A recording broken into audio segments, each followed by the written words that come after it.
இன்னைக்கு நம்ம வாழ்க்கையில கொண்டு வர போறது மகிழ்ச்சி. வணக்கம். வாழ்க்கையில நம்ம அப்பப்ப என்ன நினைப்போம், என்ன யோசிப்போம் அப்படின்னு பார்த்தீங்கன்னா, ஒவ்வொரு பகுதியா நம்ம வாழ்க்கையில நம்ம கடந்து வரும்போது, நம்ம அதுக்கு முந்தின பகுதியே நல்லா இருந்ததோ அப்படின்னு யோசிப்போம். இந்த அக்கறைக்கு இக்கரை பச்சை அப்படின்னு சொல்லுவாங்கல்ல, அந்த மாரி. ஸோ அப்படி பார்க்கும்போது, நம்ம வேலை பண்ணிட்டு இருக்கும்போது படிச்சுட்டு இருந்த டைமே நல்லா இருந்தது அப்படின்னு நினைப்போம். கல்லூரியில படிச்சுட்டு இருந்தபோது, நம்ம பள்ளிக்கூடத்துல படிச்சுட்டு இருந்தது, நம்ம தோழர்களோட வாசல்ல போய் மாங்கா கடையில மாங்கா வாங்கி சாப்பிட்டது, பட்டாணி சுண்டல் வாங்கி சாப்பிட்டது, ஸ்கூல் கேன்டீன்ல வாங்கி சாப்பிட்டது, இதெல்லாம் நல்லா இருந்தது, நல்ல பொழுது அப்படின்னு நினைப்போம். அப்புறம் நம்ம வாழ்க்கையில வேலைக்கு போயிட்டு இருக்கோம். குடும்பம், குழந்தை, குட்டி இல்ல வாழ்க்கையில ஏதோ ஒரு இடத்துல நோக்கி போயிட்டு இருக்கும்போது, நமக்கு வந்து ஒரு சில டைம் ஒரு விரக்தி அடைவோம். அப்போ வந்து வாசல்ல போற குழந்தைங்கள, இல்ல விளையாடிட்டு இருக்கிற சின்ன பசங்கள பார்க்கும்போது, அடடா!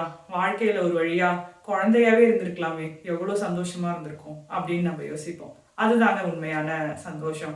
வாழ்க்கையில வந்து நம்ம ரொம்ப மகிழ்ச்சியா இருக்கணும், ரொம்ப சந்தோஷமா இருக்கணும், நம்ம மனசு விட்டு சிரிக்கணும் அப்படின்னா என்ன பண்ணணும்னா, அப்பப்போ கிடையாதுங்க. எப்பவுமே தினமும் அட்லீஸ்ட் 1 மணி நேரத்துக்கு ஒரு 1/2 மணி நேரத்துக்கு உங்க வீட்ல உங்க கூட இருக்கவங்க, உங்களோட குடும்பத்தினர், உங்களோட தோழர்கள், நீங்க கூட வேலை பார்க்குறவங்க, நீங்க வெளிய போம்போது வாசல்ல பார்க்குறவங்க, நடக்கும்போது எதிர்ல வரவங்க, பகல்ல உங்க வீதியில வர துப்புரவு தொழிலாளர்கள், அந்த மாரி யாரையாவது பார்த்து சிரிங்க. கள்ளம், கபடம் இல்லாம ஒரு மகிழ்ச்சிய அவங்களுக்கு குடுங்க. அதான் உங்களுக்கு ஒரு சந்தோஷத்த குடுக்கும். இல்ல காலை வணக்கம், எப்படி இருக்கீங்க? அந்த மாரி சின்ன சின்ன சந்தோஷமான புன்னகைகள சிதறி விடுங்களேன். நல்லா தான் இருக்கும். அதே மாரி வீட்லயும் வந்து நாம குழந்தைத்தனமா இருந்தா என்ன தப்பு? நம்ம பெரியவங்களாயிட்டோம். நான் உடனே இப்படிதான் இருக்கணும். அப்படின்னு நம்ம எல்லாருமே கிரீடம் வச்சுட்டு திரிய முடியாது இல்லையா? அப்பப்போ கொஞ்சம் ஜாலியா இருக்கணும்.